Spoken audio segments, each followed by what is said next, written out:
बोलिए सदगुरुदेव की जय।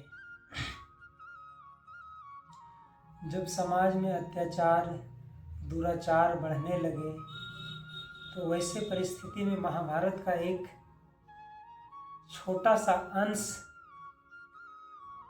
याद आता है मुझे, जो भगवान श्री कृष्ण के द्वारा दुर्योधन को समझाया गया था कि हे दुर्योधन, हे धृतराष्ट्र श्री, आप अगर उसकी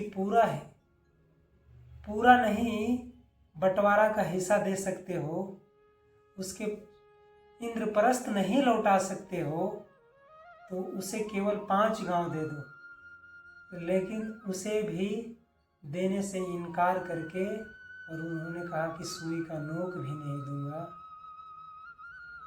और बदले में भगवान को ही बंधक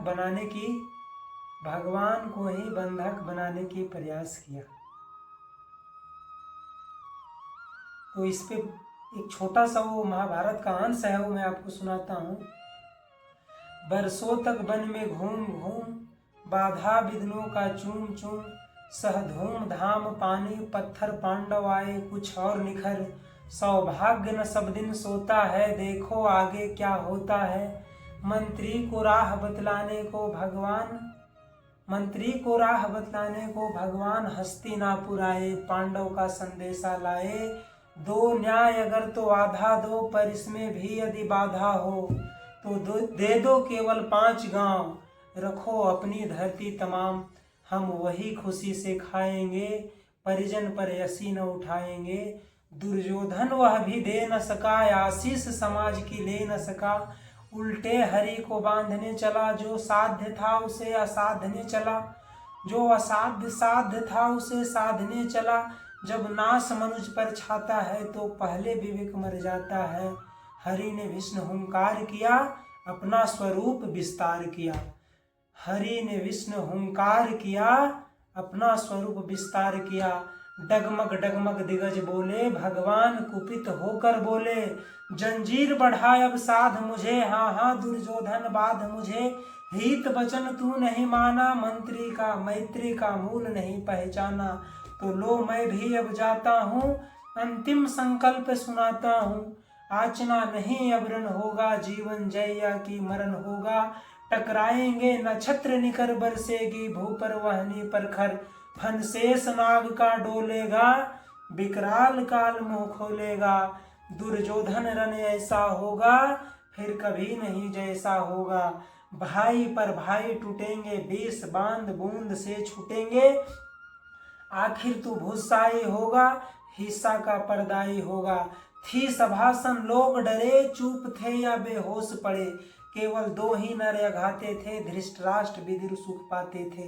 ये महाभारत का एक छोटा सा अंश हमारे युवापन को झकझोरती है, क्योंकि सच्चाई और न्याय के लिए अभी भी समाज में ऐसे ऐसे दरिंदे लोग हैं, ऐसे ऐसे अत्याचारी करने वाले लोग हैं, जो कि कानून का गलत नाजायज फायदा उठा करके, प्रशासन का गलत फायदा उठा करके, इंडियन कॉन्स्टिट्यूशन का गलत फायदा उठा करके वो क्या करते हैं, नीचे वर्ग के लोगों को, जो गरीब दिनहीन है, वैसे लोगों के तबके लोग हैं, वैसे लोगों को सताने का काम अभी भी जारी है हमारे समाज में।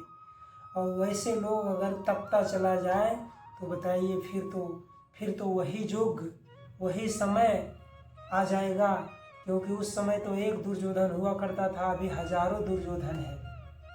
तो वैसे स्थिति में अपने आप को एक पैसेंस रख करके, और उस महाभारत की एक छोटा सा अंश मुझे याद आता है, जब भगवान कृष्ण ने समझौता की दृष्टि से उसके पास गया था कि संधि सर्वोपरि होता है। जब सारे मार्ग बंद हो जाए तो ही युद्ध का विकल्प होता है। वैसे स्थिति में बोला श्री कृष्ण भगवान ने अर्जुन के कि मुझे एक बार उसके पास जाने दो, वो हमारी बात माने या ना माने, लेकिन संधि का मार्ग एक बार उसके पास हम लेके समझा कर देखता हूँ।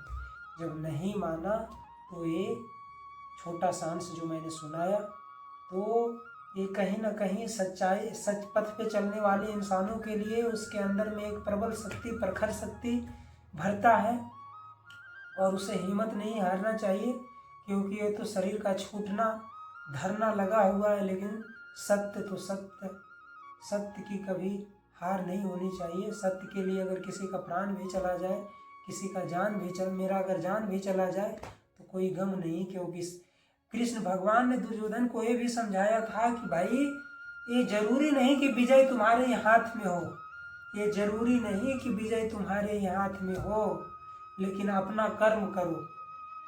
अगर आप अपने सच पथ को ही छोड़ दोगे तो निकायर लोग कहेंगे, अगर वीर गति को प्राप्त हो गए तो लोग कहेंगे सच्चाई के लिए वीर गति को प्राप्त हुए। तो मुझे लगता है कि एक युवक में ये साहस रखना चाहिए, ये धैर्यता रखना चाहिए, क्योंकि अभी जालिम की दुनिया है और इस जालिम में हर घर में एक दुर्योधन बैठा हुआ है, बहुत समाज में दुर्योधन बैठा हुआ है। ऐसे दुर्योधन को संहार करना बहुत अति आवश्यक है। जय हिंद, जय भारत।